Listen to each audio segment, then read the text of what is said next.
Hi everyone, so this is a twin flame update for September 23rd. Happy Equinox to everybody. I was asked to please do an activation for the September Equinox, so here we are.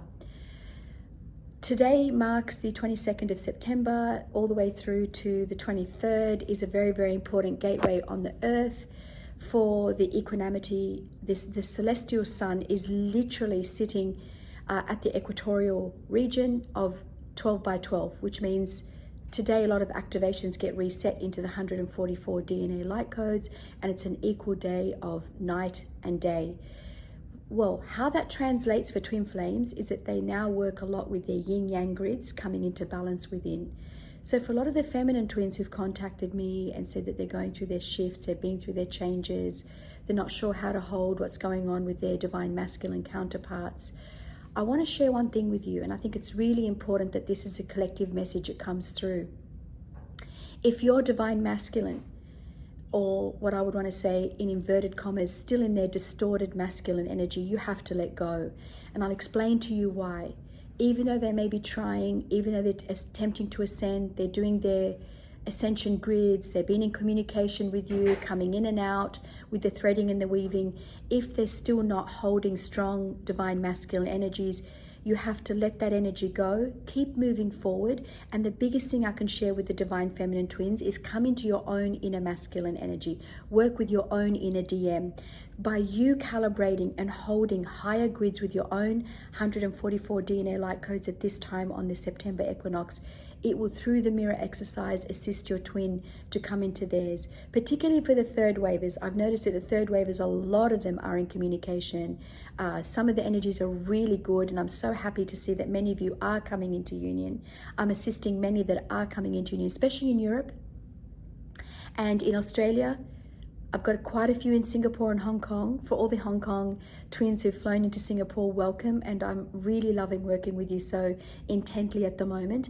Keep going with your twin flame energy. So at this time, you may have found that there's a bit of a halt with other twins who haven't come into union.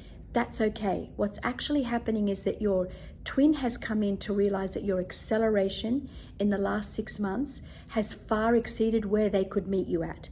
So what happens, it's almost like you're sitting at 120 and they're sitting at about, from what I can see, the collective is sitting at about 80 to 100 hertz in the divine masculine. So there is a disparity. When there's a disparity, they can't thread. They can't weave together to come into the full unification of the soul.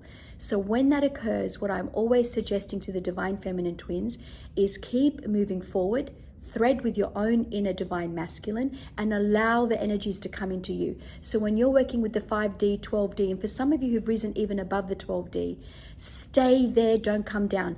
Don't close the gap by dropping down to meet your twin. Keep the gap open to allow them the space to rise up to meet you. That's the most important thing this September equinox I want to share with most twins. Don't drop. If you find that something's not in integrity or not impeccable, or they're not being transparent with you, or there's still some distortions or some underlying, darkness that they're still not conveying or hiding or not showing you, please know that that is a sign for you to come back into your own light, to stay in your own love, to stay in your own power, to integrate and keep moving forward through your own shafts of light, your own quotants of light, your own codons of light. This is a collective message for all waves 1, 2, and 3. With wave 2, and I have done videos on these shorts, but I will share with you with wave 2, a lot of them are having communication, but wave 2, there's a lot of disparity.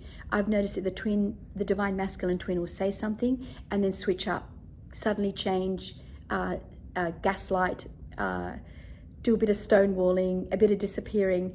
I don't want to judge them because I understand why they do it, and I'm going to share with the divine feminine twin why the wave 2 masculines are doing this is because they can't hold the quotants of light that you're working with. Remember, you both were dealing with a lot of head issues before. The feminine has now dropped into her heart, but she's also oscillating between head and heart, head and heart, head and heart.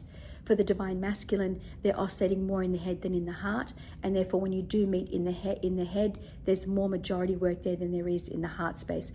But keep moving forward, because the second wavers, what I'm seeing is by you staying in your integrity, in your impeccability, in your transparency with your twin flame energy, your twin will eventually meet you there. You are leading the way. Remember, the divine feminine in 5D, she leads. Through her divine essence in her masculine and feminine threaded through the alpha and omega codes, it gets mirrored to her twin. So for all of you in wave 2, keep going. Their head energy will eventually drop into the heart, where they can face you in truth, where they can face you in light, where they can face you by being in proper communication and being able to hold that communication. All the promises that they're making, it will come. It's just going to take a bit more time. Wave 1, for all of you who've transcended into the third wave now, good on you. Keep going, wave 1. For those that have come into the new earth, for those that haven't, with a lot of compassion, a lot of empathy, and a lot of love, let them be on the journey. You keep moving forward for the divine feminines that have jumped those timelines, those quantum timelines, and allow the energy to be where it needs to be. If your twin can't meet you, match you, or not prepared to do it, that's okay. Understand that they still have more learnings and teachings on their journey. Another divine counterpart will be made available to you through a high initiate soulmate. Speak soon.